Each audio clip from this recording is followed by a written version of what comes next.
What is up, everybody, and welcome back to the Triple H podcast. Happy Hour Hoops. Steve, Jake, and myself here to talk all things NBA. It's Thursday, December 5th, guys, and it's crazy. We're in December. Thanksgiving is come and gone. True thick of the NBA season. The NBA Cup quarterfinals are set. And we're here, fellas. How is everything? I know we just talked Thanksgiving off air, but how are you guys doing? Oh, you know I'm doing great, Dunny. You know I'm doing great. We're back. We're back. We had a one of my favorite holidays all year, Thanksgiving. Can't complain. We had a great Thanksgiving. Minus, Thanksgiving football not too great. NBA Christmas is always better than Thanksgiving Yep. football. I'll be the first to say it. I'll always defend it. I'm doing great. The Mavericks are back. Happy Hour Hoops is back. How could I not be doing great, Dunny? Love it. Jake, how you doing, Well man? said. That's well said, Steve. Yeah, life's good. I can't believe it's December though. It is. I know. It is wild. I don't know where the time has gone. We're a quarter of the way through. Like my one of the shout out, one of the I can't. No, I'm not going to shout it out. One of the Cavs podcasts I listened to. I don't remember the name of it, but it was like quarter poll today was come out, and I was like quarter way. And then I go look at the standings. I'm like, yep, that's about the quarter of the way, which it doesn't feel like it. But here we are, NBA Cup coming up, which we'll talk about in a second next week. I'd like to hear what you guys think about the Cup action going on. But yeah, great holiday. Great to be back. We missed last week, obviously, due to Thanksgiving. I will say, Steve, you have to admit it was funny watching the Bears like implode at least. So they at least gave us that. But there's been some good basketball over the last week. The Bears find new ways to win. The Giants-Cowboys game was the perfect game for me to take a nap and not feel like I was missing anything. Yeah, and exactly. I was hanging out with the family playing some games during the Packers-Dolphins. So you know what? For what it was, the first half and I guess towards the end of the Bears-Lions game, great. Fantastic. Then I ate food and I was checked out. Beautiful. We don't need to talk about the Thanksgiving games. We got much, much better games coming up, gentlemen. I can't wait. Dunny, my mood's changed a little bit. That's what happens. That's what happens when my team wins 9-10. But I'll let you get to the news and notes first, Dunny, before I start going all off. Jake is a saint here for putting this in at the top of the news and notes because we can take a look at the efficiency landscape. And if we look at this in the NBA, Jake put this graphic in for you guys who are listening. We have it pulled up here, but all three of our teams are in the quadrant you want to be in. It's the quadrant of wow. Shout out to Kirk Goldsberry for this efficiency landscape, but the Celtics, Cavs, and Mavs are all sitting in the quadrant of wow, along with the Rockets who just make it, Warriors, Grizzlies, and the Oklahoma City Thunder. Like I said, if you are watching, you can see the efficiency landscape, but the rest of it kind of goes how you would expect. But it is just crazy to see some of these teams who jump off. Not the Wizards who are just in the worst position.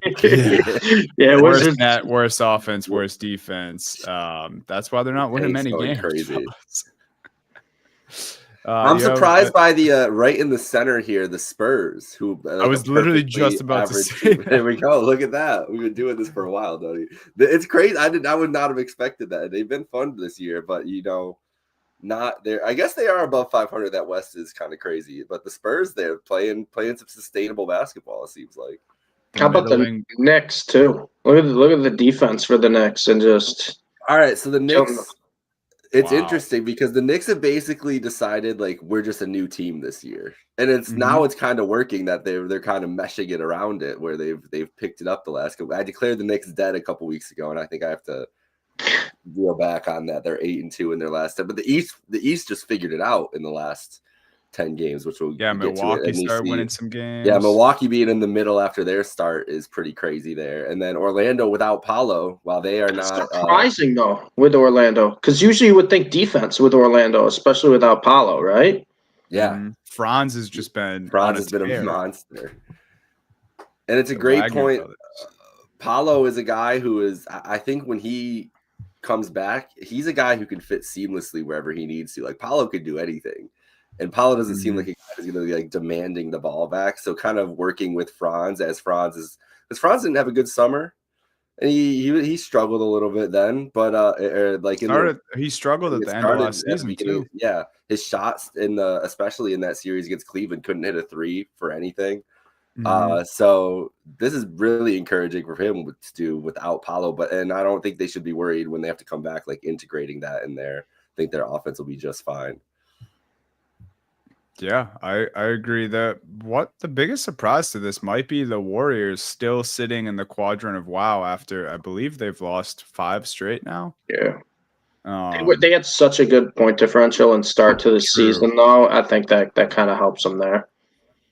Yeah, and then, a lot of these teams that are kind of outliers on this graphic we will get to today. So the efficiency landscape, a good little check-in on the league here. And speaking of that, the NBA Cup quarterfinals are set.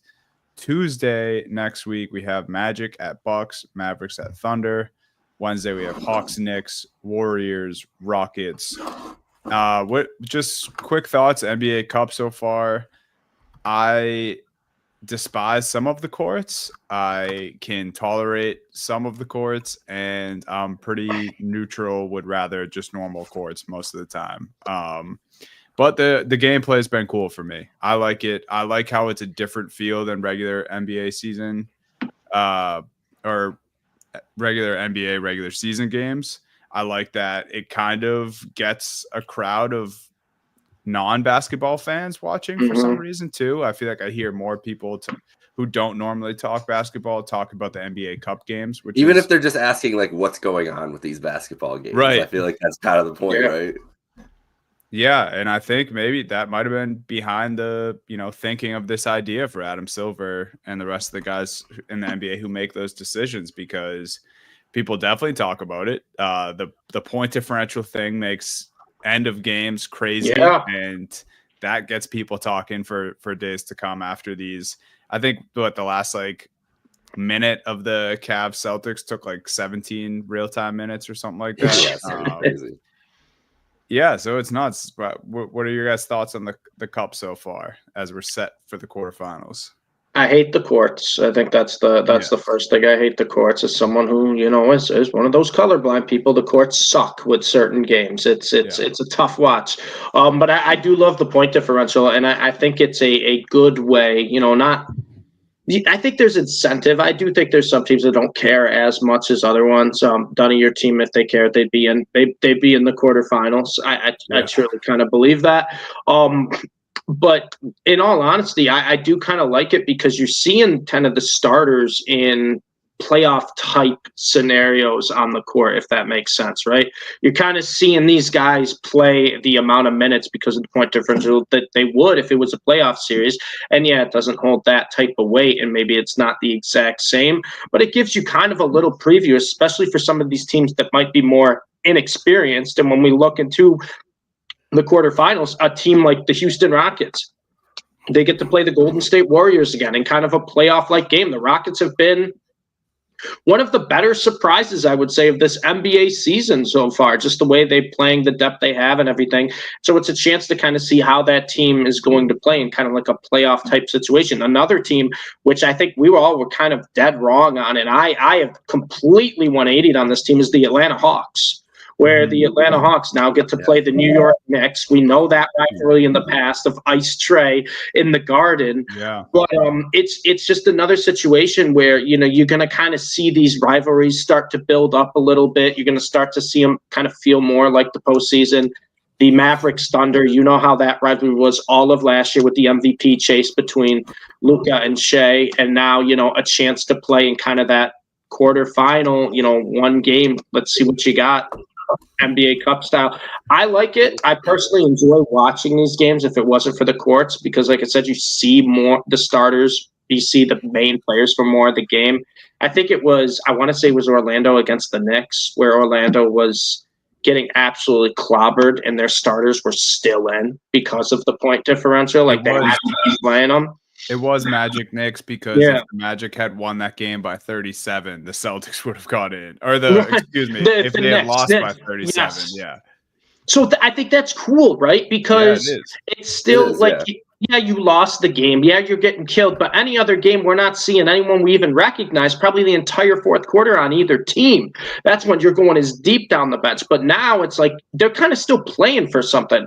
And it's one of those situations, Dunny, I feel like, where it still makes that game exciting to watch. It's almost like similar if I'm going to bet on a college basketball team who's playing, let's say, like Arkansas Pine Bluff. I'm taking North Carolina against Arkansas Pine Bluff, and North Carolina's a 38-point favorite. And I'm like, oh, they'll win by 38. I'm watching that game usually till the end because it's probably hovering around a 36, 40-point game, and it's competitive. You never see those spreads in the NBA. So when an NBA game blows out normally, no one cares. Everyone stops caring about it.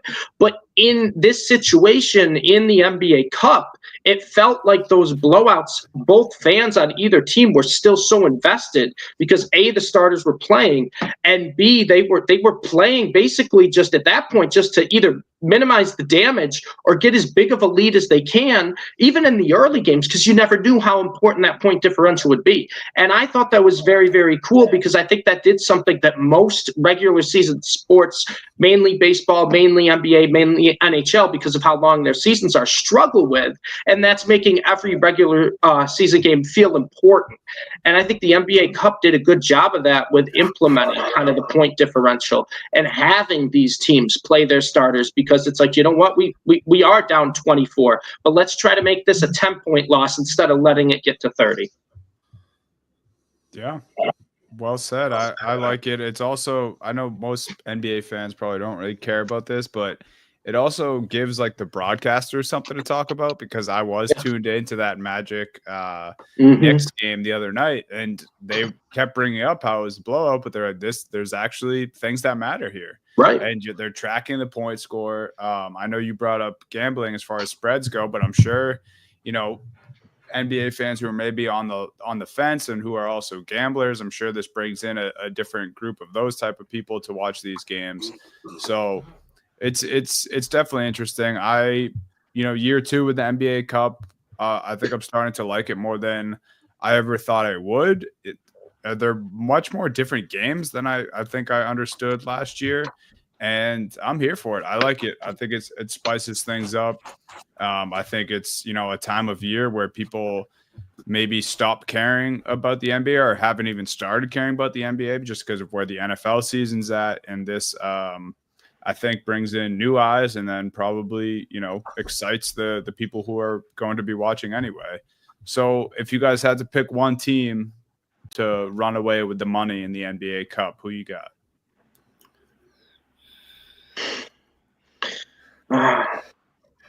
I'm going with the Houston Rockets. I think that's a team. A lot of young guys. I knew you had to, Jake. You've been riding with them all year, bro. I picked them at the beginning of the year. A lot, and it's specifically for this situation. A lot of young guys. That's why the Hawks probably in this spot too. A lot of young guys and a coach who's going to make them play hard. Like Ime is going to get them motivated for that game against the Warriors. So yeah, I'm going to go with the Rockets just because of the motivation factor there. And they've been playing some great basketball and great defensive basketball, which has been awesome to see so far this year, like you said. I'm going to go with the New York Knicks. Main reason is I feel like if there's any team that's ready for this kind of playoff style, it's the New York Knicks, because that's pretty much what they play all year long. Their starters, I think, were 1st, 3rd, and 7th in total minutes played across all players in the NBA. I want to say it was Josh Hart, Anunoby, and Mikal Bridges was number 1. So Bridges was 1, Anunoby 7th, and Josh Hart 3rd in minutes played. Of course, all NBA teams, they have 3 of the top 7, which is crazy. Of the next 2 also, I feel like they have depth. They have 2 guys who can kind of take over games offensively when they need to. And this is also, this is the Tibbs coach team. I feel like the Knicks are just going to care about this. And sometimes you have to get the team that's going to care. And I'm not saying the Knicks aren't a playoff team. I think they're one of the best teams in the East. But I feel like most of these teams, if you look right now in the Cup, I think are all going to go to the playoffs. I think that's a fair thing to say. There might be, I think Milwaukee would be the only one, record-wise, kind of on the bubble, but it's a Giannis-led team. They're going to the playoffs. There's no doubt in my mind about that. But I feel like the New York Knicks, for them, it just feels like big market, New York, give the fans something to like celebrate. Obviously, they care about the NBA Finals, but with the way this team's structured, the way they play them in the regular season, I think they'd be the most prepared to win the cup. You nailed my answer, Steve. I was going to take the Knicks for a lot of the same reasons. They're in a similar spot that I think the Pacers were in last year, and I think a lot of us thought the Pacers might run away with the NBA Cup just because they were playing like one of the best offenses in basketball.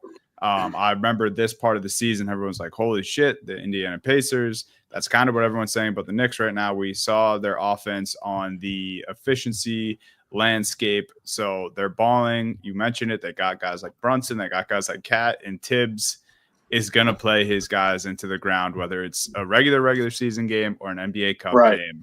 Just what he does. Yeah. It's his DNA. He can't change it. It's just what he does. Yeah. And the Knicks are motivated to win. I think they probably came up short to where they wanted to last year in the playoffs. This is a kind of an opportunity for them to let the league know they're here and they're trying to win games with this new look. But yeah, we'll see. I like the Knicks as well. This is going to be interesting. I'm ready for this Warriors-Rockets game next week. A lot of bad blood over the last few seasons. A weird beef between two teams that don't have like a legitimate rivalry, but for some reason just hate each other. And yeah, it'll be good. We got like 3 of the 4 technically rivalry games, right? Warriors, Rockets, they've kind of had bad beef lately. Knicks, Hawks, we know all about Trae Young and the Knicks. And then Mavs, Thunder. Those games, every time they play each other feels like a war, and they don't like each other either on the court. And I'll tell you what, PJ Washington, he stands on business against OKC, and he's going to continue to do that.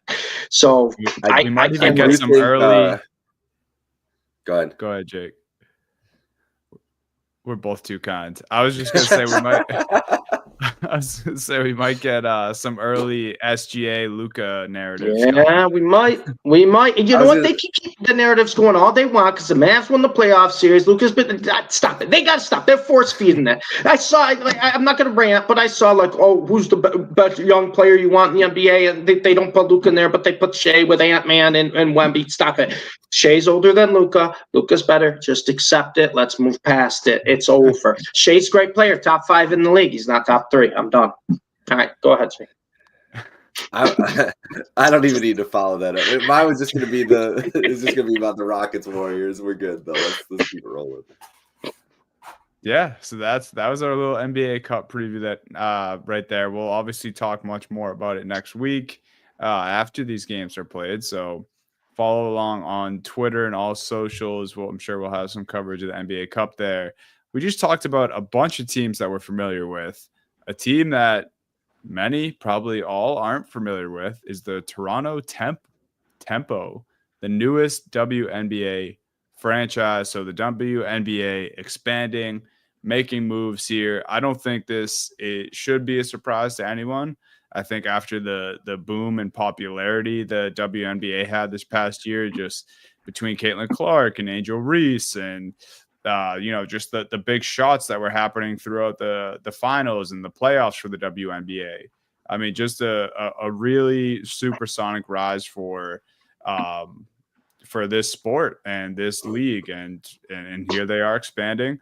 I wouldn't have guessed Toronto. I think if someone said, where do you think the next WNBA city is going to be? But it definitely makes sense. They have a love of basketball there. The Raptors aren't too far removed from winning a championship. So they know about winning. They have the culture. It's pretty cool. Yeah, I'm all for it. Little international market too. I know Toronto's not truly international, but it is. Like that's international market there. Pretty cool, big city. And the WNBA, like you said, they're just trying to, I think, capitalize on the kind of the star power they have in the league right now. The New York Liberty just won the NBA championship, and you talk about as much star power as anyone with Breanna Stewart and Sabrina Ionescu, so that's huge. We look at the games last year, top most viewed, best rated games. Looking at women's college basketball, I think had 4 of the top 10 spots. I think 3 of them were at the Iowa games. And, everyone wants to talk about Caitlin Clark and Angel Reese, and that was the reason. But we're also looking at women's college basketball with Paige Beckers and Juju Watkins as 2 of kind of the biggest stars in women's college basketball. And I think we're going to see more ratings with that and more into the WNBA. So got to expand the teams, got to kind of balance the talent out a little bit, because I feel like the WNBA, only having 12 teams in the league does have not a super team problem. I don't want to call it a problem, but there's a little bit of imbalance of talent, but there's so much talent coming in from college these next couple of years. So I think it's the perfect time to try to get another team. Yeah, it's exciting to see the league expanding. It's definitely overdue, like you said, with the amount of talent coming in. I know that I believe Golden State, the Bay Area, is getting one next year. And I believe that Cleveland just put in a bid for a team last week as well, or is trying to start a campaign. So the league's growing. Obviously, markets are interested in it. It's a great return on that investment, because there's so much fan interest as it is now. So it's fun to see. I can't wait to see how big they can get, because I imagine the teams, once you start rolling with teams and it starts working, there's going to be more and more cities that pop up here. Yeah. We could be at like a full size league here, and there's definitely enough talent to make it work. And then once there's enough games and stuff like that going on, then we'll really see like TV money and TV deals and stuff come in, and you start talking about some real money getting into the league. Because if you have, even if it's, what are they at right now? 14. So even if you get up to 24, like that's a lot of games that you gotta play, and places that people are going to want to see their teams. So it's all good news. It's really exciting to see for the Dub. Yeah, and just to add to that with the teams, I think fairly recently Tatum said he has his sights set on a $200 million bid to bring a WNBA franchise to St. Louis, where he grew up. So be sick. Just a lot of expansion here. Obviously, St. Louis with no NBA team, trying to get a WNBA team, and we just mentioned some other cities. Obviously, Toronto is going through with it, so. Very cool stuff. Shout out the Dub. And yeah, we'll have a lot of more women's college basketball this year, and see who the next bright star is going to be. This next piece of news here is something that I have been wanting to talk with you guys about, because the Lakers lose 6 of last 8. They lose by 41 to Miami. And it's almost like, where do you start with this team? Because there's so much going on. I think our first or second episode of this season, after the season started, I said maybe Darvin Ham just sucked. Now JJ's having his own struggles coaching this team. Lakers having their own struggles in general. LeBron having his own individual struggles. Where are we at with the Lakers, guys? It feels like the same story all over again, right? It just feels like the same story as last year, when LeBron isn't there to kind of hard carry, when Anthony Davis is, I don't even want to say fully locked in, but when Anthony Davis isn't putting up those 30 and 15 games, they just don't really have an identity. And that's kind of what it's turned into. And like I said, I like some of their guys. I like Austin Reeves. I thought Dalton Kneip was a great pick. D'Angelo Russell's up and down, but he's fine. But this is a team that's only going to go as far as their star players, and I don't want to root on their downfall, but LeBron's not getting any younger. Anthony Davis isn't getting any healthier. Like it's really just going to come down to these 2 guys, and that's, I think, been the big issue with the Lakers last year. It's the big issue with the Lakers again this year. I feel like. Especially if you watch the games at the first couple games, we saw something different, right? We automatically were like, wait, this feels like a different team, the way they're playing. And as the season's kind of gone on, it just kind of feels like, all right, LeBron, have Anthony Davis set the pick. All right, you're either going to throw it to him, or you're going to do it, or LeBron's going to kick it out, try to have someone take a 3. It just seems boring basketball, and that's the opposite of what you wanted when you bring in a coach like JJ Redick. Yeah. Yeah, it's everything you said is 100% right about this team. They can't play. The roster is flawed extremely, and they really don't have any interest in playing defense right now. No. It starts from LeBron, who hasn't played defense for years, and LeBron struggled for like the last week offensively. Davis just had his worst game offensively. So it's like these guys put everything into getting this thing jump started, and maybe they both just don't have it in them to be those engines the whole time with this kind of team. That's what it seems like. And whatever adjustments got made to what JJ started throwing at teams at the beginning of the year. Let's see if he can counterpunch. He's a first-year coach. You know, he's going to obviously have to take some time to make those adjustments. But like you said, they don't really have the time. And this West is super competitive. And to go on a swing like this and just be so disappointing has got to be disheartening for everybody in that organization right now. But it is an East Coast swing for a West Coast team who maybe it's just, you know, one of those things too. But they're negative in the point differential right now. Like, it's not encouraging signs, but we'll see. Like it could be a thing where they're just going to be, this is who they are all year. And they're going to be, you know, maybe a 40-win team, maybe a 45-win team, just depending on how some breaks it go. And that could get them into the playoffs. It couldn't. But we know the flaw. This team is the same team they've been the last couple of years. We know the flaws. We know the heights they can get to if the stars are playing that way. But it's tough to ask LeBron to do that anymore. And he's questionable tomorrow night for the Hawks game already. So like now it's starting. Okay, is LeBron gonna start missing games for maintenance, stuff like that? What does the team look like after that? So it's interesting times for JJ right now. Yeah, it's very strange. I mean, obviously there's going to be fans on every team that overreact in times like this, but it's just crazy the swing we've seen from, you know, the first couple of weeks where I you know, I don't want to say fell for it because jury's still out on whether JJ is a good coach or not. I mean, no one should be judging if he's a good coach or not based on this little of a sample size, but it did seem like, oh my God, you know, we have the next coaching savant here in JJ Redick. He almost had, I think I brought this up before on the pod, but like he has similar like Joe Mazzulla like pressers, and I don't know, like everyone just liked JJ as a media personality. Then he comes in and starts winning games. You lose 6 of 8, things start to change. I've seen Lakers fans calling for JJ's job. It's crazy. The craziest part to this stretch for me though, and I wanted to bring this up, LeBron was on a stretch where he missed 20 straight threes. Yeah. And only LeBron could do this, because do you guys know what happened when he finally broke that stretch and hit his 3? No. He moved up to 7th all time on the 3-pointers made and passed Kyle Korver. So only LeBron can go a week without hitting a 3-pointer. And then the 3-pointer he makes to break the 20 misses in a row streak, he just casually moves to 7 all time in 3-pointers made. This guy's fucking unbelievable, man. Like, you know, he's having such a shit week. They lose 6 of 8. He even says himself he's playing bad offensively right now. And, oh, yeah, but let me just move up higher on the all-time 3-pointers made list.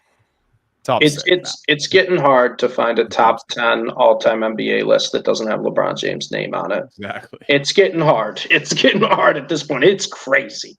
Yeah. So we can leave Lakers fans with that. Cool way to get out of a slump for LeBron. I saw that and I was like, did I read that right? So pretty cool if you're LeBron James. Lakers definitely have some work to do. Speaking of work, Stephen A. Smith to sign a $20 million deal with ESPN. Is this why they're axing their personalities left and right so they can put the bill for Stephen A? 10 years, $20 million per year. That's the rumor right now. Dude, that's $200 million for Stephen A. How much return on investment are you getting for $200 million in Stephen A?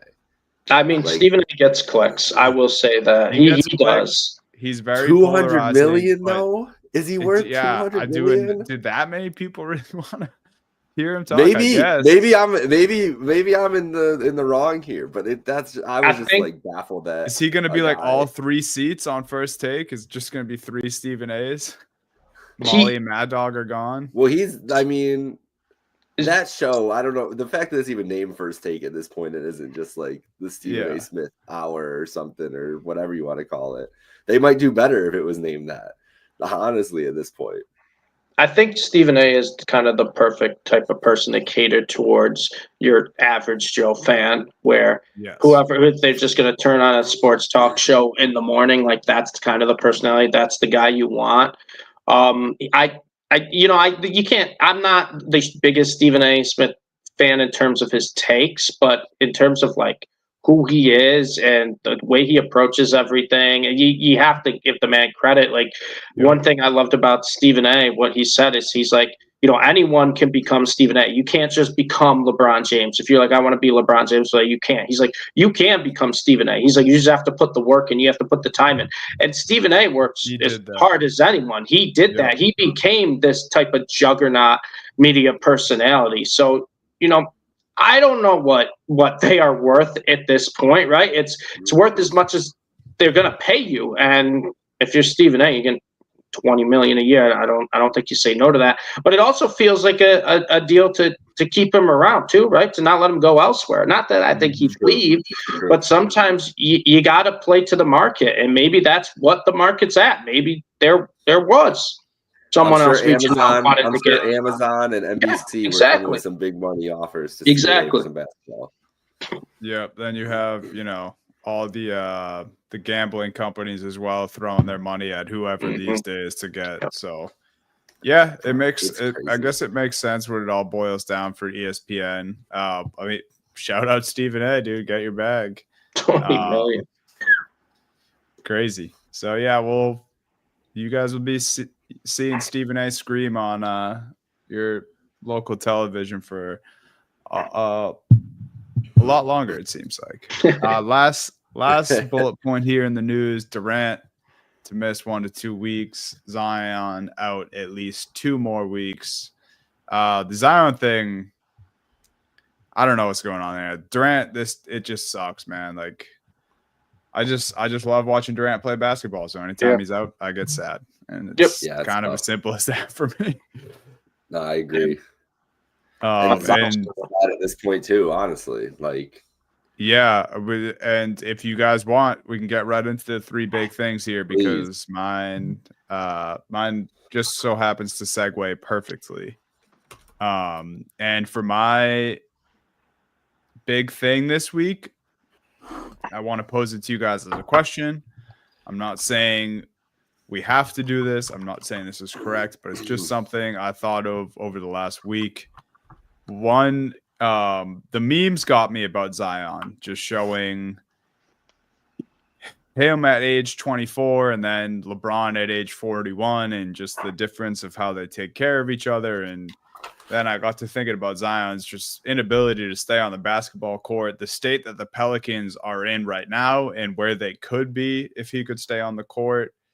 Because I do think the Pelicans are a team with tons of potential. I think everyone has thought that since Zion has got there, but they can't seem to figure it out. And a big part of that is because Zion doesn't play. I was then watching the Celtics and Pistons last night, and Cade Cunningham had a pretty good game. And I know there's been some injuries in there, and I don't know why I lumped these 2 guys together. I think they're just both number 1 overall picks. A year apart in age, but 2 years apart in the draft. So Zion was 19. He went first overall. Cade was 2021, went first overall. My question to you guys is it okay to admit that guys like Cade and Zion aren't who we thought they were? Or am I being too critical of 24 and a 23-year-old basketball player? Zion's tough because the expectations for him were out of this world, right? And I don't think he's ever kind of proven when he's on the court that he can't reach that type of hype or that type of potential. We've kind of seen he just can't stay on the court, and so you're dealing with kind of a health thing there more than the actual basketball talent. Because I think we saw even last year when Zion wasn't like fully 100%, but he was playing, I think he averaged like 21, like 6 and 6. And, anyone else, you're like, that's a pretty good season. But with Zion, you feel a little disappointed because of the expectations, you put on him. But a lot of the times when you see these guys kind of have that year 3, year 4 breakout, it's because they've been playing every game. And they have that, game experience. Zion doesn't really have that. So he's already feels like he's a couple years behind. Then you also deal with the injuries and everything. Cade Cunningham's a little different to me, Dunny. I think he was a number 1 overall pick. He was a very good player at Oklahoma State. I know he drew some Luka comparisons, but I never saw him as being like a true superstar. I thought he'd be a very good basketball player. And sometimes you just have to accept that is what it is. Like, you can be a very good basketball player and just not be a superstar. It just happens all the time across the league. There are guys that are very good basketball players, but not true superstars. And I think the Detroit Pistons are, a tough spot because I think they have a few guys who are very good basketball players, but they don't really have that true superstar. And Cade, I don't want to say he will never live up to his potential because I don't think he ever had the true amount of hype that some other number 1 overall picks had. I think he did have hype, but it was because he was going 1 overall, right? Yeah, but I think he was just very clearly the one in that draft, yes. and it just wasn't really that loaded of a draft. But I don't think he ever got to that level of hype or, potential as some of these other true number 1 picks or some of these international guys that came over to the league. So to live up to it, I guess I would say I don't want to call Cade a disappointment because I think he's still a very good player. But I think you're right where maybe there was some form of idea that Cade would have been good enough to carry the Pistons if that is his potential, and that clearly hasn't been the case. So I guess my answer would be yeah. I don't think they're going to ever live up to the potential, but sometimes that's an unfair question because I think sometimes we put too high of expectations on certain guys, and I think Cade Cunningham is one where it's like you trying to carry this Pistons team. Yeah, you're a very good basketball player, Cade, but you're not a true enough superstar to really carry an entire franchise. And that's not a bad thing because there's only about 5-6 guys who could really do that. Yeah. Yeah, it's a tough question to ask. I guess you made me kind of realize when you were talking, like, just the state of the Pelicans and state of the Pistons and, like, looking at that and, like, just kind of where these guys were supposed to take these franchises, which, again, unfair expectations. Mm-hmm. I agree with what you said there, too. It's just, it almost seems like we keep waiting. And this is more on Zion. It's just, I guess I had higher expectations for Cade, too. It just really looks like even when Zion's out there, it's like, is that moving the needle for the Pelicans to be where everyone else is trying to be, and that's contending in this league? Right. But Jake, what are your thoughts here? Am I being too harsh on these young fellas, 24, 23 years old? Oh, you're mute, monster, Jake. Well, no one's being too hard on Zion. That's the thing. Like, okay. It's been very simple for Zion. Like, get into shape, bro. And maybe he really just has issues getting into shape. Maybe that's what it is. But he came into the season with apparently the best shape he's been in this year. They say that like almost every year, and he's still having the same injury issues. Maybe his body's just never going to be able to. Maybe he's just a weirdly built human being, and it's never really going to work out. He's not supposed to be exploding off the floor like he does, and then all the damage it has done to his hamstrings and knees and ligaments and everything else like that. Maybe, but it seems to me like the issue with Zion has always been him getting in his own way in a lot of different ways. And it's not like the Pelicans are to blame as well too, because if he goes to a better basketball situation than the Pelicans, who are one of the worst run organizations in the NBA, maybe his career turns out a little bit differently. Not saying that he would be, all NBA level talent and wouldn't have the injury issues or anything else, but he was not insulated properly with the Pelicans until really it was too late, and it was kind of a disaster. But the way they kind of tried to do it with and the way it's bore out now with how many people needed the ball and the type of player Ingram was and everything else. So you got to give him kudos for trying to do it, but it's a bad organization. I think that hurt Zion as much too. But it doesn't seem like he was really completely dedicated to start out for in the first couple of years either. And maybe that is just the organization's fault for not getting him properly motivated. Like, he knew he was going to get that second contract from no matter what and get that money. So Zion's a cautionary tale with a guy, that size and the kind of injuries he had. But it's also the organization with the Pistons and Cade. They really messed up last year with the Monty Williams thing. And that was like, I think that set this whole team back a couple years in the development, where last year should have been a year where it was all about Cade, Ivy, and Duran, and just how can we make our big three? And instead, Monty Williams is, benching Jaden Ivey for games upon games, just doing weird stuff with the rotations and everything like that. And I still think they're kind Hayes, by the way. Yeah, for Killian Hayes, bro. Where's Killian Hayes now, right? Like, and so I really think they did a disservice to it. He's playing in the parking lot behind my apartment right now. I think he is. Yeah, you can hear the shots going up, the bricks that are hitting right now. Oh yeah, they're not hitting. They're not hitting the rim. They're not falling. That's the thing. And I'm not a big JB Bickerstaff fan, guys. We know this, so I don't think he's set up with the best coach to help him succeed, especially offensively. JB's thing is he's going to want to grind everything down and make the guards kind of be able to create on their own. And I don't think Cade needs to be more of like wouldn't you feel like Cade right now? I mean, his stats aren't bad. It was like 23-9, but wouldn't you rather have Cade be like 19-12? Like if you were to talk about what's Cade Cunningham's ideal like production, I don't want him in upper 20s. I want him moving. Like his best thing is his ball movement and his smarts and his IQ and everything. And I just feel like he's never been used properly in the NBA. Like he's been used more of like as a Luka, like light-hearted, light player.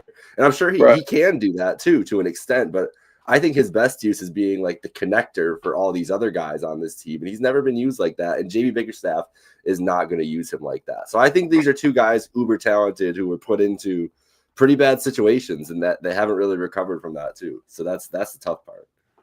That's a great point, Jake. Maybe the conversation is more taking a deeper look at the Pelicans and Pistons organization and seeing what obviously the Pelicans have never really done anything because they're a newer franchise, and then the Pistons really haven't been great since the 90s. I mean, yeah, you like think about all these teams that like stay bad, like the Hornets. Like you could put LaMelo in this conversation too. Yep. Like the Hornets should be so much of a better team. LaMelo, isn't he averaging like 30 right now? Pretty sure he's averaging 30. It's like 36. And what are they doing? It's like there's so many of these teams where it's just bad teams stay bad, right? Like and these are Detroit and New Orleans are definitely examples of that. Charlotte would be another one, and it's just they keep finding ways to fumble these really talented players. Well, this was good for me. I think what I'm doing coming out of this is I'm taking a closer look at these two franchises instead of maybe the two players under a big lens. And Zion, I think I might just be pretty close Zion to would be fair if you were done with, because the injuries are too much to get over. Yeah.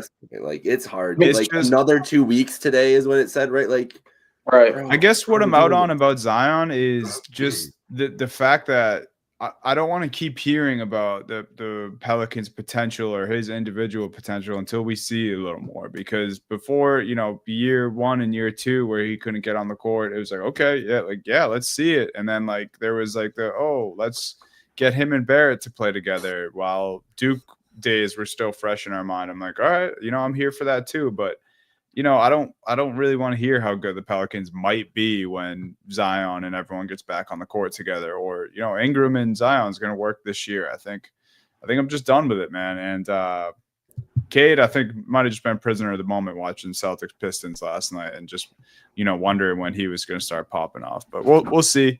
Maybe Cade can get out of Detroit. Before we go to Jake's big thing, who do you guys think will leave their respected team first? Or be sent out in a trade where they don't have to leave on their own, but just probably Zion. I think Zion. Yeah. I'm pretty sure I saw Zion trade on for the other day pop up, and you guess who the favorite is to trade for Zion Williamson. Who do you think it is? I hope it's not the Lakers. It's the Lakers. Every single one of these trade things is like the Lakers. The heat of the Lakers every time, bro. Every time. Because of course. Imagine the Lakers with Zion, LeBron, and Anthony Davis. That would be the most hilarious trade. That would be combined 4 games. Yeah.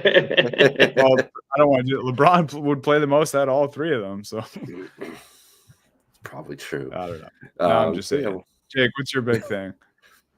All right, we talked about him a little bit earlier, and I was hyping him up at the beginning of the year. They're helping, but we need a win total update. We'll get that next week, but I'm pretty sure this team's helping hold up my end of the bargain here. The Houston Rockets, are they for real?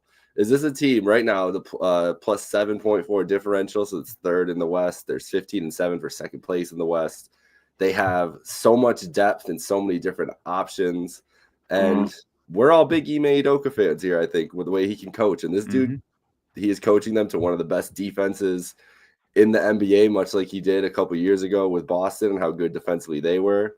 And he's not afraid, there'll be sitting guys that you're just like, what's going on here? Like Jalen Green just sitting for the end of a stretch of a game where you're like, I thought he was like, the star scoring. They don't care. Like whoever's getting it done for him will go out there, and they have so many options. They might have to make a move at some point to kind of condense this, but for right now, it's looking good, and it's like a team that just it could be one of those young teams that's just clicking at the right time and just figured it out all together. And I think this is more about though Ime and how great of a coach he is. If you give him a roster with, above average talent, he can make things happen. And that's what's happening with this team. And I really like the talent. I don't know if there's one guy on Houston that I particularly love, I'm putting all my chips into, but there's a lot of guys that I really like. Like I really like, Eason. I like Ahmed Thompson's. I don't even know what he is, but it's just like what he does on the court. Van Vliet is not the same player he used to be, but on some nights he can be a driver for them.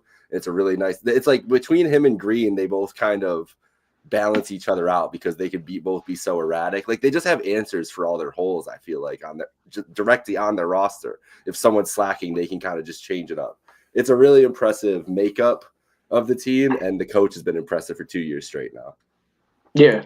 I mean, this is a team that's got 7 players averaging in double digits, which is a rarity in the NBA nowadays.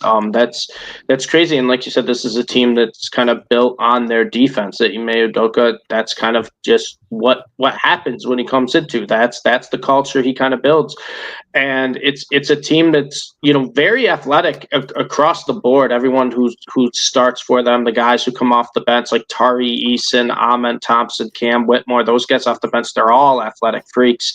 And this is a team that, I think is going to be a very fun team in the regular season. And I'll be interested to see where they finish at the end of the season in the Western Conference standings. I think they're a playoff team. I'm not sure if they will be a top 4 seed.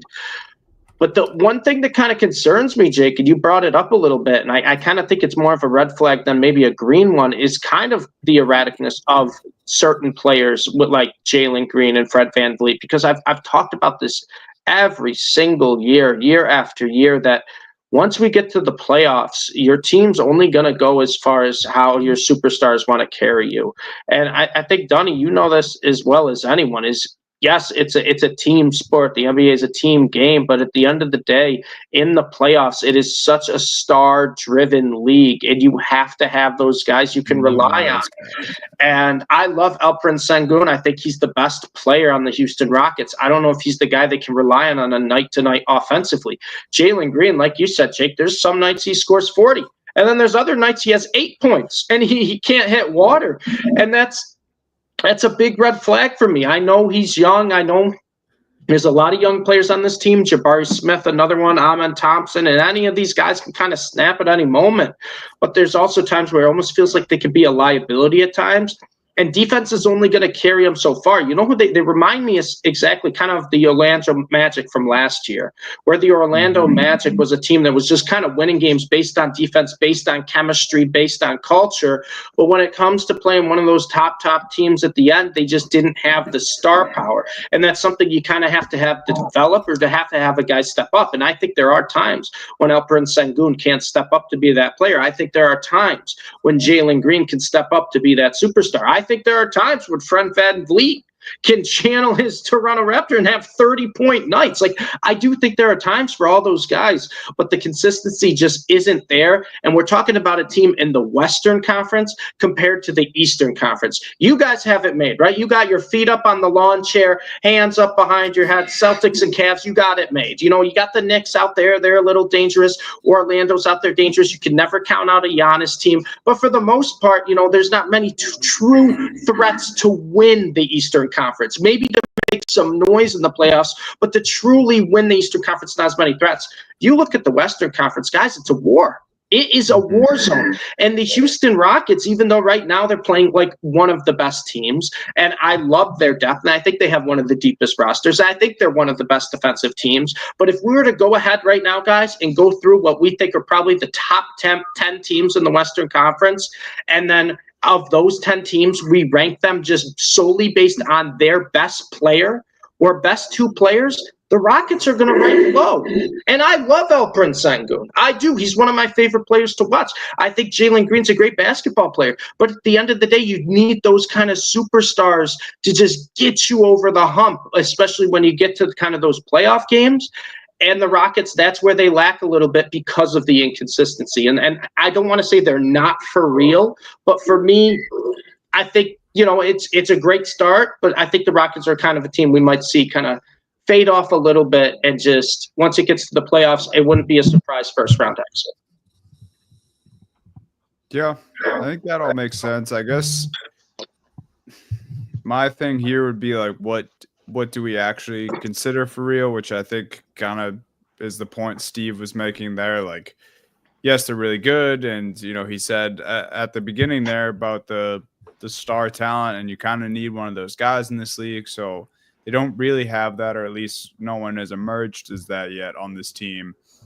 But if we're talking for real, a team that can make the playoffs, a team that can be someone who no one wants to play, who I think this is exactly who the Houston Rockets will be. I think, yeah, because they have strong talent and players that I believe in, and they have a coach that, like Jake said, we all believe in. And I've seen Ime do it. I've seen Ime turn around a middling Celtics team that had a 500 record in January and brought them to the NBA Finals.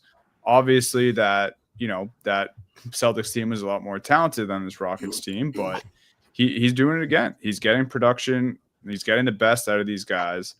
And so, yeah, I do think the Houston Rockets are for real. Playoff matchups, that's a different story. Can they win multiple playoff series? I don't know. But I think they could be a team that no one wants to see. And I think even that is you feel ahead of schedule if you're the Houston Rockets. Yeah, I'm feeling good. I'm feeling good about the Rockets this year. I do agree that they got some issues for a playoff run, but hey, there's a lot of teams in the West with some issues too. Like there's really one of these teams. There's like three teams I feel pretty good about. That's about it. And one of them is I think Steve's going to talk about right here. Yeah, we are going to talk about it because the dark days are over. Depressed Steve, NBA fans, over. The 4 straight losses by one possession games is over. The Mavs are back. They're the 3 seed in the West. They've won 9 of 10, and they're doing it in all ways possible. Luka was out for a stretch, and they were still winning games. And then Luka comes back. He looks completely different than he did at the start of this year now. And they're doing it with their I feel disrespectful calling them role players, but that's exactly what they are. They're doing it with their role players. PJ Washington, since he's came back from his injury, has been unbelievable. And the Mavericks records when PJ Washington, Derek Lively both in the lineup is one of the best in the NBA. I think only the Celtics have a better record since the deadline when the Mavs acquired PJ Washington than when the Mavericks have Washington and Lively in the lineup, or both healthy, I guess, at the same time. Their newly acquired acquisitions this offseason, Najee Marshall, 4 straight 20-point games. 4 straight 20-point games. Then he gets hurt, and he's been out for the past couple games. But guess what? He got hurt. Quentin Grimes, 3 straight 20-plus point games. They're getting production from those guys. They're doing something the Mavs teams the past 3-4 years haven't had, and that's kind of the depth and the bench scoring. Because at the end of the day, yes, you have 2 of the most, dominant, I guess, guys you can run an offense through in Kyrie Irving and Luka Doncic, what they can do in terms of playmaking, in terms of getting their own shot, in terms of just taking over games. Yes, you have that, but you got to find all the pieces to kind of work together. Klay Thompson hasn't been amazing this year, but he's doing what he needs to do. He averages about 13 points a game. He's playing fine defense, but Daniel Gafford has been incredible. Derek Lively. like I said, Najee Marshall, Quentin Grimes, and it's like it feels like a complete team, which is crazy to me because I felt like last year was kind of a complete team. This feels even more so than last year, where they really are getting production from everyone. Even one of the guys who I think is the most frustrating player on the Mavs at times, Spencer Dinwiddie, has 20 plus points in 3 of his last 5 games. I mean, this is a team that's just getting production from everyone, and sometimes you have to make those, risky moves, or you have to bring in guys that maybe, have shown flashes like a Najee Marshall, like a Quentin Grimes, that haven't really proven themselves, and then they get the opportunities. And I don't want to say it was a blessing in disguise that Luka got hurt, but when Luka was out for, a stretch of games, these guys had to step up, and they did. And it started off kind of rough because PJ was still hurt and Lively was still out. But then once you get everyone back together, it just feels like it's a well-oiled machine. They're playing team basketball. And I know they had a big step at the end of last year, but it's no more ISO ball at the end of games. They're passing the ball. They're getting everyone involved. And this is a team that, next 2 games, they got, I don't want to call them scrimmages. I don't want to call them practices, but that's what they are. They're playing the Wizards and the Raptors. All right, you're just going to go through the motions, make sure everyone stays healthy, and then they got the cup against OKC.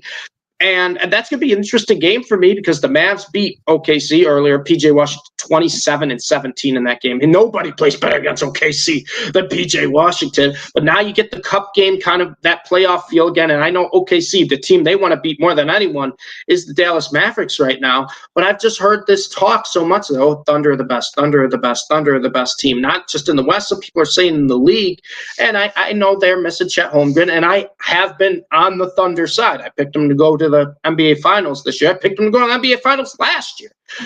But I think it's time to start to realize that the Mavericks won the Western Conference last year for a reason. That, their team was the second half team, not the first half team of last year. And even though they started a little slow and then had just 4 straight heartbreaks, 4 straight games losing by 3 or less is just ridiculous. And you knew the luck would turn around eventually. I didn't at that time because I was just beside myself. But the fact of the matter is you knew it would kind of turn. And right now it just feels like everything's clicking. And I might be a little biased right now. I might be feeling a little too good, a little homer, but they've won 9 of 10, 5 straight. They have some of the best offensive ratings and defensive ratings in the NBA. And it's like I said, I don't see this stopping anytime soon. I know the West is full of juggernauts, but I really think the Mavericks have established themselves as, I'm not going to say the best team in the West, but I'm going to say a 1A, 1B with Oklahoma City. That's the West is so funny, man, because I think you're right about the West being full with juggernauts, but it's almost like it's just like the individuals at this point because like the Suns have KD, but like we saw how weird the Suns were last year, and like they're not. I know they've had injury trouble this year too, but they're nothing crazy right now. Right. The Warriors, they started super hot, but now they've kind of burnt out a little, and they have Steph, obviously. The Nuggets are the 8th seed right now. They have Jokic. Lakers, we know how they are. And I think, if you were to ask me, I'd probably say Thunder and Mavs are definitely the 2 most complete teams in the West. And that might be obvious because, they were both at the top of the West last year too. But the start of the season, I don't think many teams would have said that for the Mavs. But here they are. I think the most encouraging thing, Steve, too, for the Mavs is even though they lost those games, a lot of them were on the road too, and during a time where they banged up. Like home record this year is still 8-3. Like you mentioned, they've won 9 of 10, and they've just kind of got themselves back on track. And they really, even though it seemed bad and the losses all came so close together, they're the 3 seed right now, and they're 2.5 games back. So. It's still so early, but I'm with you, man. Like the Mavs look damn good, and they I think made some improvements. It's hard. It was hard to say like a week ago that they were a better team than last year, but I do truly think that they are. Here's the thing: if out of this top 4, and I assume we're going to all agree on this, but it's Oklahoma City, Houston, Dallas, and Memphis. The way Memphis has been playing has been awesome. Memphis is good. We mentioned them. Well, you saw the Mavs comeback against Memphis. What a game that was. It was amazing. Who's Down dropping 11. out and who's coming in if those 4 aren't the top 4? Because I feel like my pick would be Denver to move in on Memphis or Houston, but Denver's got their own host of issues outside of Nikola Jokic that might prevent them from being a top 4 seed. And then you look at Phoenix, obviously the injuries, the Warriors, who knows what they end up being, the Clippers. I mean, I don't know how the Clippers are doing this, honestly. Yeah. Kind of some voodoo magic. Lakers, Spurs. I wonder how it splits around, or if this is kind of the hierarchy right now. That's all I'm looking at. I trust Memphis more than I do Houston. I don't know if you guys agree or disagree with that, but I trust Memphis more than I do Houston. I truly believe OKC and Dallas are the top 2 teams in the West, and that's going to be kind of a battling for the 1 seed for the rest of the year, as long as both teams stay healthy, obviously. Denver seems like the right pick to kind of jump into number 4, and I know this team has looked terrible so far, and they're struggling, but I'm not going to just count out Minnesota yet. I'm really not going to count out Minnesota. I know they've been playing bad basketball, but they're still above 500. They're 11-10, and this is a team where I think we're going to have that month where Anthony Edwards just wins Player of the Month because he's averaging about 35 points a game. So I'm not going to count out Minnesota. Phoenix too is another tough one too, because with KD, you could argue they're right up there in the top tier of Western Conference teams. But how much Suns, KD, and Booker together are we going to get? Yeah, that's what I was gonna say. I think if I had to swap one out for one, I think it would be probably the Rockets falling out of the top 4 and the Suns jumping in. I don't hate that. Just because I want to say the Nuggets too, man, but I don't think I can right now. I'm not excited about this Nuggets team. I don't see I just don't even see a personality or identity from this team. We knew who they were a few years ago, and But is that a bad? But is that a bad thing, Dunny? Because my thing with the Nuggets is I feel like a lot of the guys outside of maybe Christian Brown and Jokic have got to been playing lower than what they usually do, especially Murray and MPJ, and they're still kind of getting by. They're 11-8. They're 3 games above 500. Jokic, willed them back in a game against the Warriors to win that game, and he's been unbelievable, having probably his best statistical season of his career, which is crazy to say about a 3-time MVP. But the fact of the matter is, I think if you're going to take one of these teams and be like, which one of these teams is, not exceeding expectations, but kind of been below expectations and still kind of treading water, it is the Denver Nuggets. And that's scary because you have the best player in the NBA and you have the role players, quote unquote, I call them role players, but the role players around him who aren't playing their top basketball yet. If that switches, you guys know when Jamal Murray gets hot, how good he can look. If that can just switch, this is a Nuggets team that can win 10 straight games. And I don't know if you can say that maybe for some of the other teams in the Western Conference.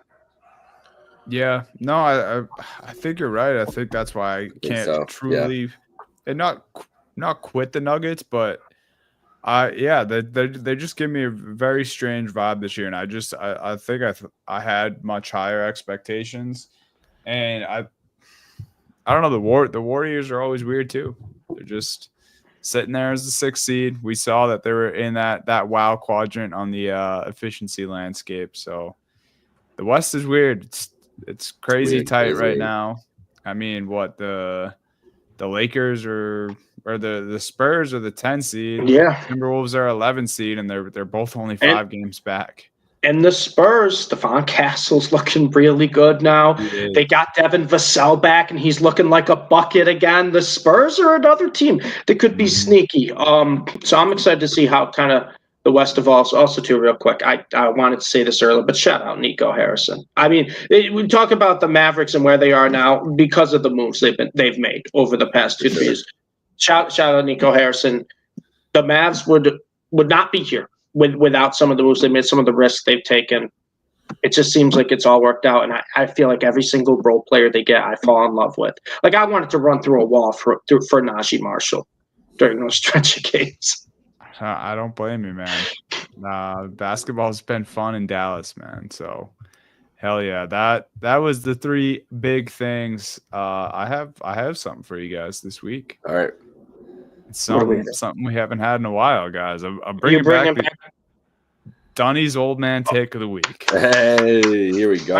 My favorite segment in the world is back. I was thought about it. It came naturally. I wasn't fishing for it. I was watching a game.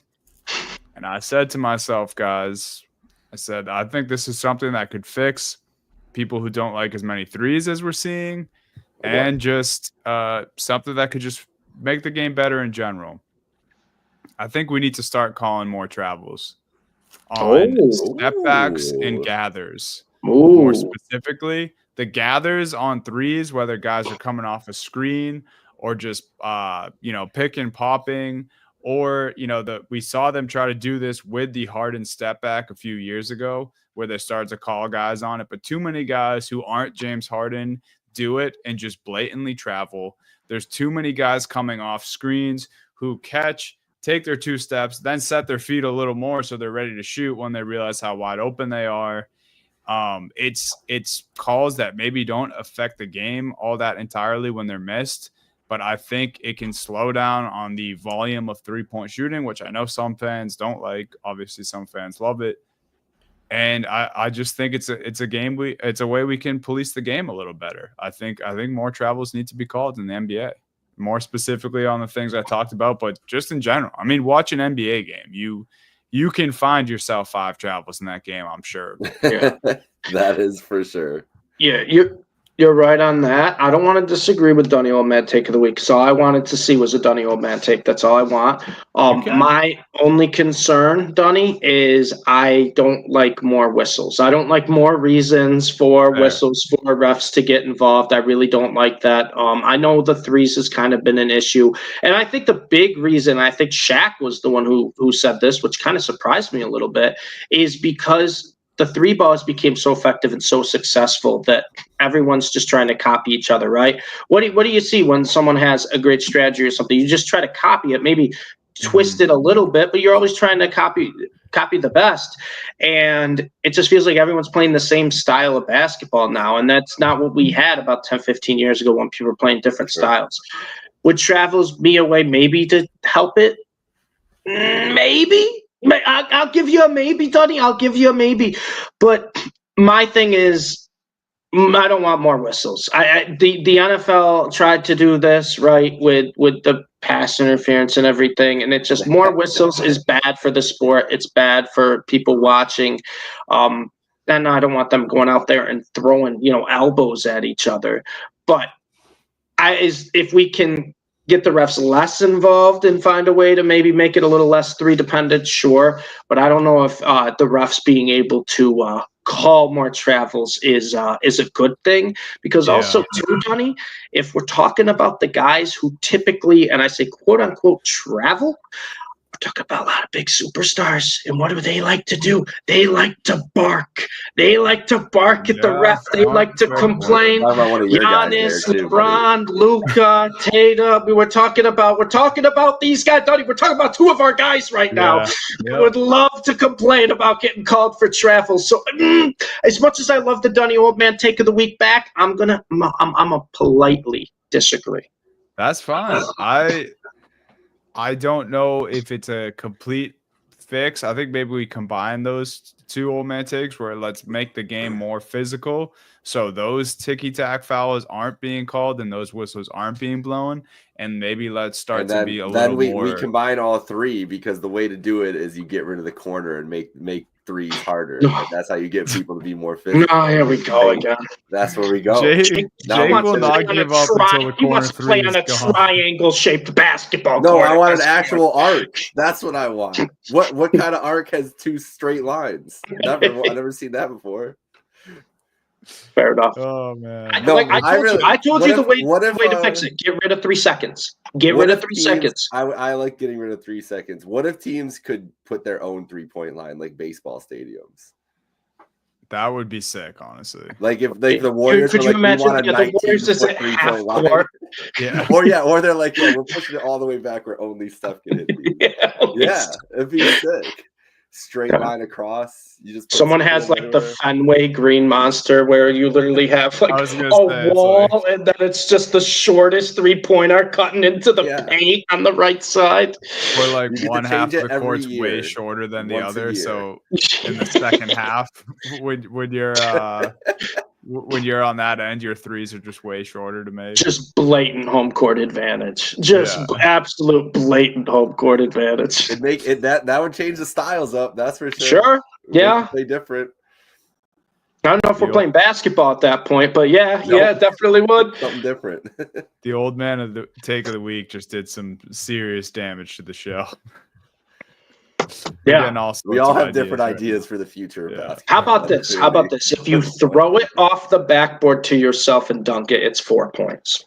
We would get some wild, exciting the push that we've got the last couple weeks or months I saw where people were like, dunks need to be 3 points was like one of the craziest things I've ever seen. That would be insanity. Could you imagine that? It would just be going for a game-winning dunk for a three, then just going reckless abandon at the rim. Those are fans of teams who just got smoked by the Boston Celtics saying that. Yeah.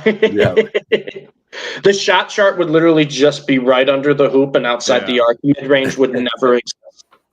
Well, mid-range hotspot. Like, you know how make courts interactive now, and then it's got like a little circle in the court, like 4.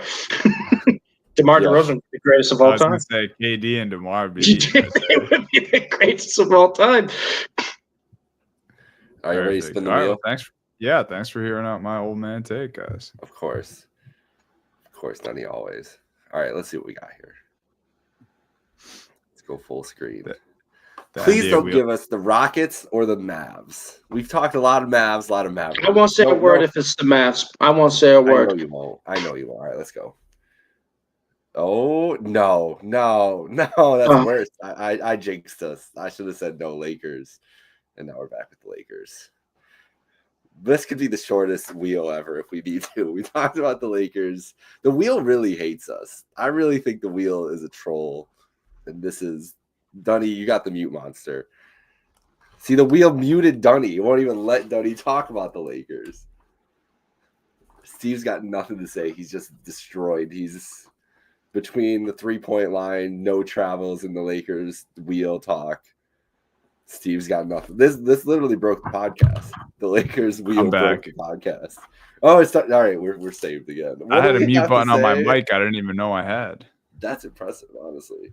That's a sign. That's a sign right there. Yeah, I don't. What my mic heard the Lakers and just. Yeah, your mic's like, no, that's it. That's all we need to say. Like, all right. LeBron James is good. No, is he? Is he? Yeah. This can be our Lakers talk. I have 2 questions for you guys, Lakers. Oh no! All right. Dunny's gonna play along with the wheel. Let's indulge him. They're currently the 9 seed. Do they finish above or below that end of season? Right at it.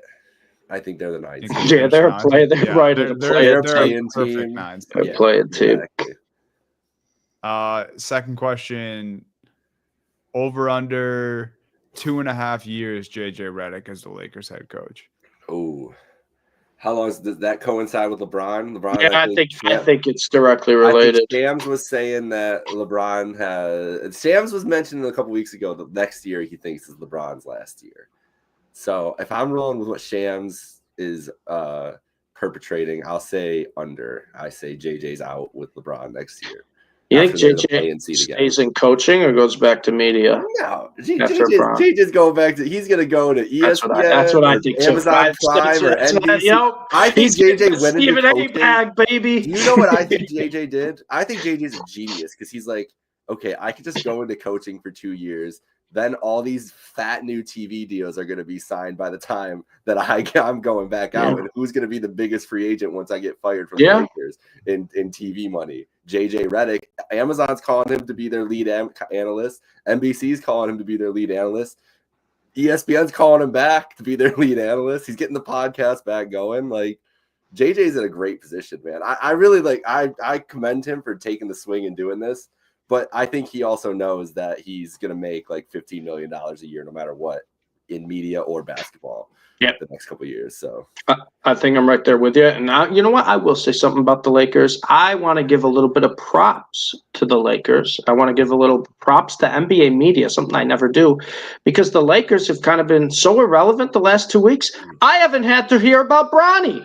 Bronny stinks. He's just out in the G League. Haven't had to hear about him. What is Bronny doing? Thank you. I don't care. I don't care. Let's see Bronny update. Yeah, you need your Bronny update. So guys, I don't even know if you can find this stuff. Does he have about like 8 standing ovations, 5 waters passed out? What do we got? 5 waters passed out. It's crazy. You know what? I'm gonna steal something from one of my coworkers because he's a Celtics fan, Dunny, like you. He's a Celtics fan like you, and every time we pull a Jordan Walsh card, he goes NBA champion Jordan Walsh head clapper. And I love it every time. And that's pretty much Bronny James. If he's not a defending NBA champion, he's just had clapper, not even on an NBA team. But it is what it is. But I got to pull that one out. Shout out my guy, Josh. Jordan Walsh, defending NBA champion, had clapper. Bronny James, not NBA champion, had clapper in the G League. You're talking Bronny James, who in the tip-off tournament in the G League averaged 5 points, 3 assists, and 2.5 rebounds. Are you kidding me? You're going to disrespect him like that? Better than his first year in D1. Yeah. Listen, there's not a lot of guys out there that can put up 5, 3, and 2, all right? I'm just saying. Yeah, you're right. There's not a lot of guys out there. He's doing a little of a lot. That's now, you know what there is? There's a lot of NBA draft picks that can put that up in the G League. Crazy, man. Do you think you could put up something nice about the Lakers? Do I think I could put up 5, 3, and 2 in the G League? I wouldn't even sniff the court. I wouldn't even sniff the court. You're on the court. You're playing minutes. I'm on the court. I'm on the court. So I'm just all right. So here's what's happening. I'm not getting the rebounds because I'm about a foot shorter than everyone. I'll get the assists. I'll just pass the guy. Hope he does something. 5 points. I'll take 43s. Hope 2 go in. There you go. Go to the lane. Just go to the lane, Steve. Draw some content. You think what whistle you think I'm gonna get? What whistle could you possibly think I would get? You're gonna get called for a travel on your gather stuff. Yeah, you're right. I will. And you know what? I'll complain about it. I'll set the technical foul record in the G League because I'll just be complaining the whole time. Maybe Bronny needs to turn into an enforcer. I don't hate Bring that. the enforcer back. Dylan Brooks. I don't hate he said that. he wanted to be like a Derek White when he was coming in. Well, you gotta know how to play defense to be a Derek White. I said something nice about the Lakers. I don't know if anyone caught it. I said I like that they drafted Dalton Connect. I said that so I could say this really mean thing.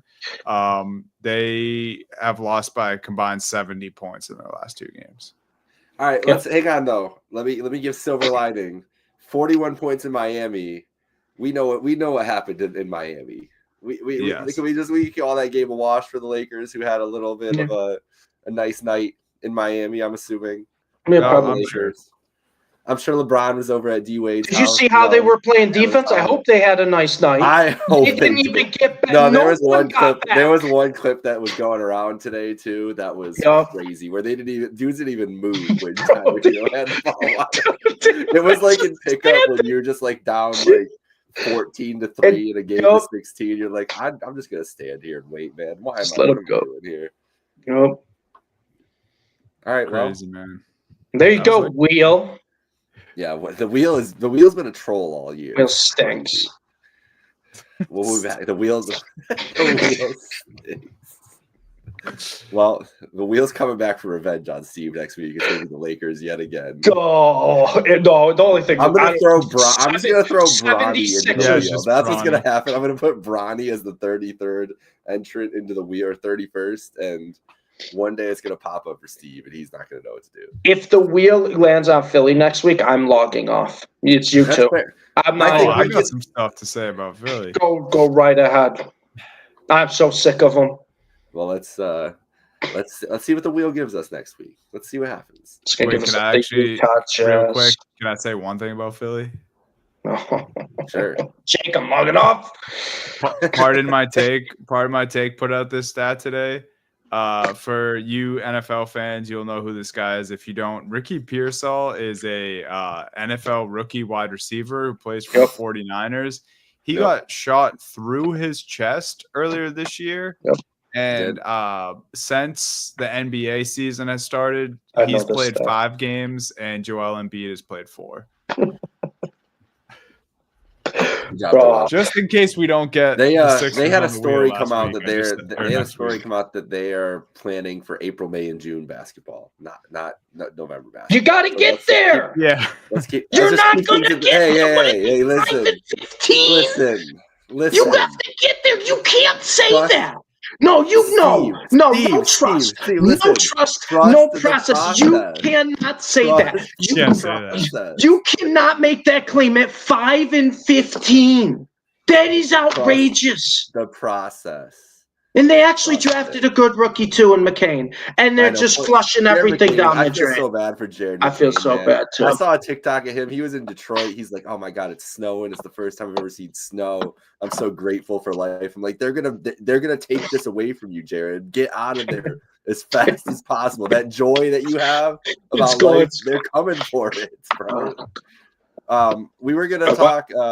Right now, as we're wrapping up here, the Cavs and the Nuggets are on. The Cavs are up 14 in the second quarter on the Nuggets, so not a good look for our Nuggets talk we were talking about earlier. Mavs are up 16 on their scrimmage too. I forget who they're playing in their scrimmage. It is a scrimmage, that's for sure. That team's bad. Over under wins for the Wizards this season.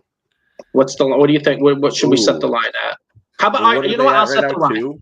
I said they're 2. I'll set the line at 6.5. I was going to say 12.5. What's the worst record ever? I'm going to set the line at 12.5. Would you go over or under? So that means, what is that? 13 and what was it? 13 and 69 would be over. So the worst team ever. 65 9 losses, and 73. The 9 and 73 1972 76ers, it looks like. Okay. 9 and 73 is 9 and 73 is not good. Well, in the shortened season, the Bobcats were 7 and 59. Yeah, that's a better pace though than 9 and 73. I think under 12. And I think they win like 10 games. 10 and 72. 10 and 72. And they're not even gonna get the first pick. That's gonna be the most hilarious part. They're gonna get like the 4th pick. They better not get the first pick. Washington's replacement. Don't lie. Dunny, what do you got for record? I'm like grossed out looking at this right now. That's insane, dude. They've lost 15 straight? They're down 20 midway through the second quarter right now, so that's good. 0-10 the last 10, lost 15 straight. Yeah. I mean, I got to go under. This is a disgusting basketball team. And they're probably going to get worse as the year goes on. I mean, what do they have to sell? They haven't even had a close game in any of the law. Like if you look at their schedule, they're terrible. Every game. They're terrible. It's tough for Wizards fans. They've only beaten the Hawks. Those are the 2 wins. 2 wins over the Hawks. That's actually awesome, dude. That's great because the Hawks have been like a pleasant surprise this year. I was thinking they played the Celtics close because it seemed that way in my head, and I just went back and looked, and the C's won by 20. Of course. Yeah. I mean, I think Dunny's thinking because the first quarter is like 4 points. It's like, oh no, what's giving us a game? If the Celtics aren't up 15 by the end of the first quarter, Dunny's like, oh, they played us tight. Ridiculous. What'd you win by? Like 12 last night without Tatum and yeah, they couldn't cover though. I had them 14.5. They're like, oh, let's just win by 12. A nice easy night. They're just dapping each other. I was like, no, this is a disgrace. You can't cover against without Tatum and Holiday, and the Pistons shot over 50% from 3. Ridiculous. Just don't. Peyton Pritchard, 6th man of the year, though, right? Yeah. Oh, if we ever get the season on the wheel, he's the best contract in the NBA, like by far. Has to be right now. Question. It's 4 years, $30 million. Do you think he could start on a different NBA team, Dunny? Pritchard? Asked me that question 2 years ago, I would have said no. Asked me that question today, I say absolutely. Because he's a guy who has worked. I know all he gets the recognition for, and rightfully so, is the offense, but he for how undersized he is, and for, if you want to look at Pritchard and think that you have an easy matchup. And Steve, you probably noticed some of this in the NBA Finals. Like, he's no slouch on defense. No, not at all. I also saw something gross too. I think it was a TikTok of Peyton Pritchard's like a buzzer beater percentage last year. He was like 7 of 11. Yeah. And the half of them were half court shots. What's going on? It's crazy, man. Yeah, the Pritchard experience has been fucking awesome. Hopefully we get them next week. And this is what I want to say to you right now. I'm looking at you, Wheel. This is what you get for picking the Lakers. You made me talk to Dunny positively about the Celtics. We talked about the 76ers. This is on you, Wheel. So get it together next week. All right, Steve's bringing up beef with the Wheel now. We're in this dangerous territory of the season. You got a lot of weeks left, Steve. You gotta feel it in. Don't let that. I call it how I see it. I call it how I see it. All right. Well, we'll have to monitor next week. We'll see with the Wheel if it makes Steve happy or not. But all right, guys, that's it. See you next week. Later, guys. Oh, I did want to mention. I had one spicy take that I'll get into next week, but from my estimations of watching, I've been watching a lot more college basketball this year to start. Ooh, we might have to have a talk next week. I watched Duke and Auburn last night, and I'll just say that presumptive number 1 pick, I am not as sold as Surefire Superstar as everybody else is from what I see from the Duke basketball this year. I've kind of been in that boat. I think he's solid. I think he's good. He's more Cade Cunningham than he is Victor Wembanyama. That's for sure. Yeah, absolutely. We'll get into it next week, though. I'll get into that more. But I've watched a lot. I've watched more Duke than anything else, and there's been some crazy college basketball. Last night was awesome, though. Great games last night. Bama, the Maui Invitational too. I know we hadn't talked since then. Unbelievable. Oh, watching you get shit on for 3 straight games is pretty. Wednesday night, the little pre-Thanksgiving go out with your buddies. We came back to my buddy's apartment. We were betting on the Maui Invitational till 2:30 in the morning. Nothing better. Shout out Bill Walton. There's the perfect Maui Invitational tournament to pay tribute to Bill Walton. That's facts. All right, folks. We'll see you next Thursday. Thank you, Dunny. Thank you, Steve. Jake, signing off. Have a great